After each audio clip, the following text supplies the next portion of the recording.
good afternoon and good evening and good night, and welcome to Scott and Wanda's World. The Fat Ugly One's back with one of his bullshit beer reviews.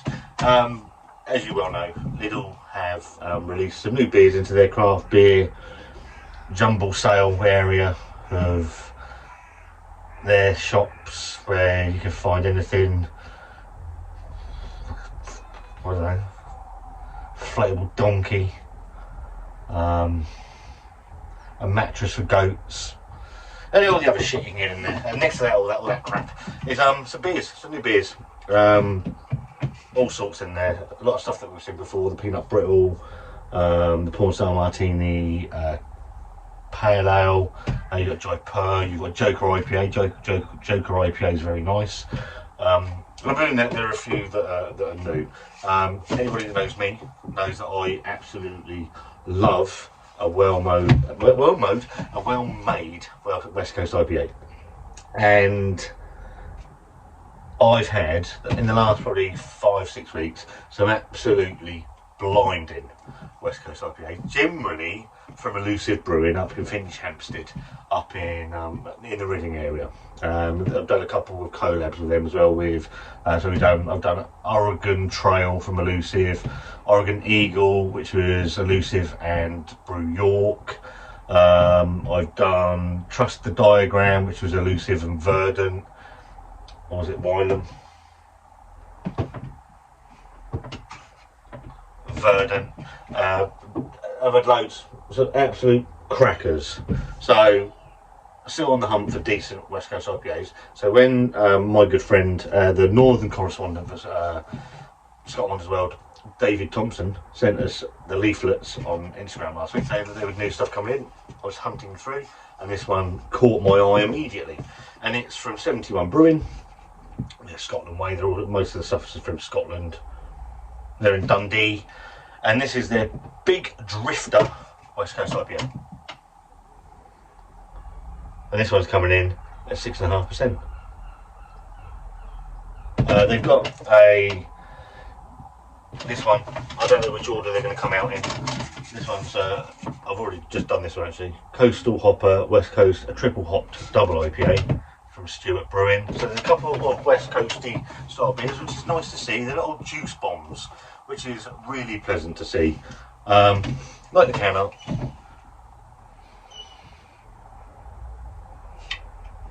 I haven't done a massive amount of 71 Brewing stuff on the channel. Oh, sorry, what does it say? It says on the side. West Coast style IPA featuring Azaka, Cryo, Citra, and Simcoe hops, big flavours of tropical, citrus, and pine, a balance with a satisfying bitterness. My eyes are shocking, man. Anyway, that's what it smells like. Let's see what it tastes like.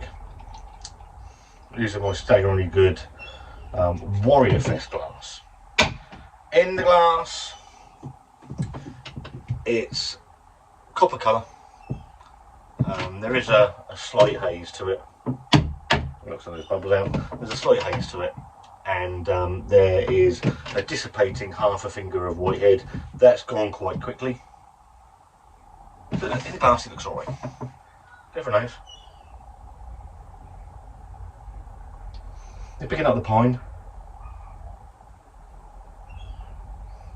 Bloody fly there. Again, very subtle. There is a citrus grapefruity note. A little bit pithy. Again, not jumping. It's not jumping out. But it doesn't matter what it smells like. It smells what it tastes like. Cheers. It smells what it tastes like. It matters what it tastes like. Excuse me.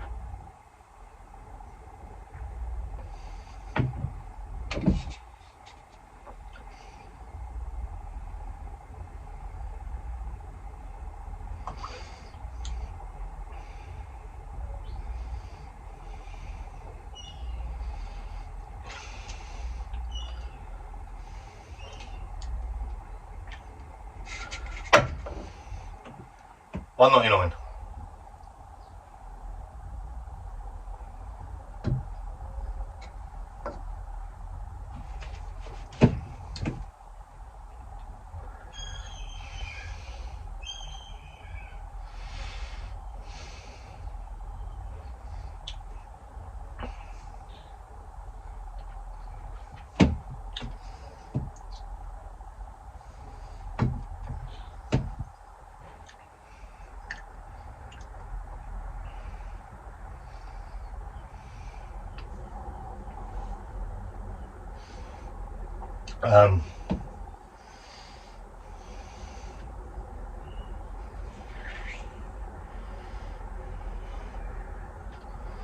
It's not great.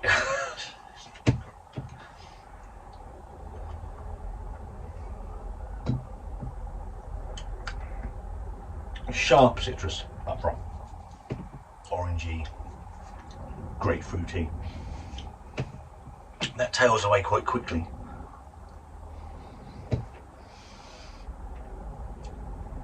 And that's it. You're left with, there's no real West Coast bite. I'm struggling to pick any pine, maybe a tiny touch in there.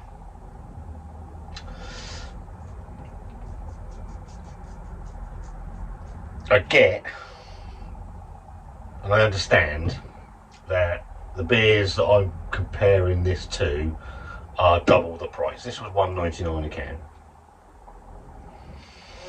But that doesn't excuse the fact that that isn't doing anything particularly well as it should be doing if it's a West Coast IPA.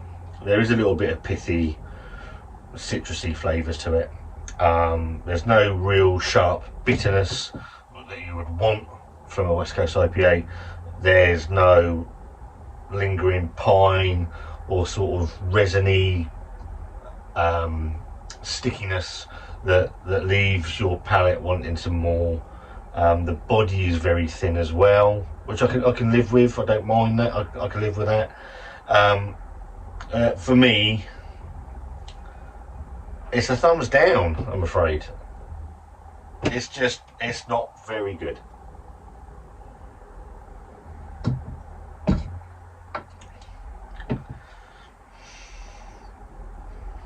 It's really lacking.